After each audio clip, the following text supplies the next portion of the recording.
សួស្តីបងប្អូនទាំងអស់គ្នាថ្ងៃនេះខ្ញុំមកនិយាយអំពីថ្នាំប៉ាប់តើថ្នាំប៉ាប់គឺជាអ្វីហើយអ្វីបានយើងត្រូវដឹងអំពីថ្នាំប៉ាប់ពាក្យពេញគឺ post exposure prophylaxis វាគឺជាថ្នាំលេបសម្រាប់បង្ការការពារពីការឆ្លងមេរោគអេដស៍នៅពេលដែលយើង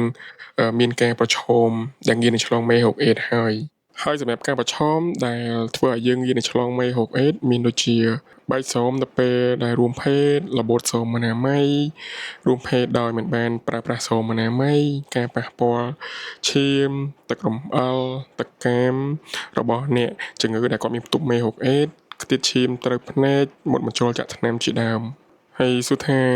ការប្រើប្រាស់ថ្នាំហ្នឹងរបៀបម៉េចទៅសម្រាប់ការប្រើប្រាស់ថ្នាំយើងគ្រាន់តែលេបឲ្យបាន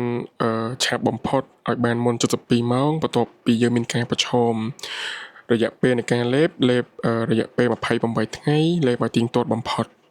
បន្ទាប់ពីលេបហើយយើងគួរណាស់តែធ្វើតេស្តឈាមបន្ថែមដើម្បីបញ្ជាក់ថាយើងមិនបានឆ្លងនឹងមេរោគអេដស៍ការធ្វើតេស្តឈាមរកមេរោគអេដស៍មុននឹងលេបថ្នាំប៉ាប់គឺតម្រូវឲ្យមានការធ្វើតេស្តសិនដើម្បីបញ្ជាក់ថាយើងមានផ្ទុកមេរោគអេដស៍ហើយឬនៅបើសិនជាធ្វើតេស្តទៅឃើញវិជ្ជមានគឺតម្រូវឲ្យព្យាបាលប្រើប្រាស់ថ្នាំពជាសម្រាប់ការព្យាបាលមេរោគអេដស៍ប៉ុន្តែបើសិនជាធ្វើតេស្តទៅយើងមិនមានផ្ទុកមេរោគអេដស៍ទេយើងអាចលេបថ្នាំប៉ាប់ដើម្បីការពារពីការឆ្លងបាន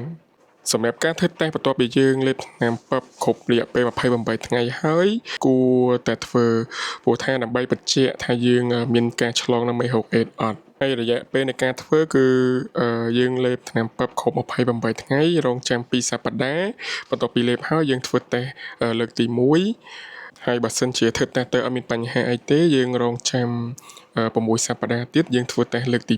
2ដូចនេះបើសិនជាបងប្អូនមានចង្អល់ចង់ពិគ្រោះប្រឹក្សាយោបល់បន្ថែមអាចតាក់ទងលេខខាងក្រោមបានសូមអរគុណ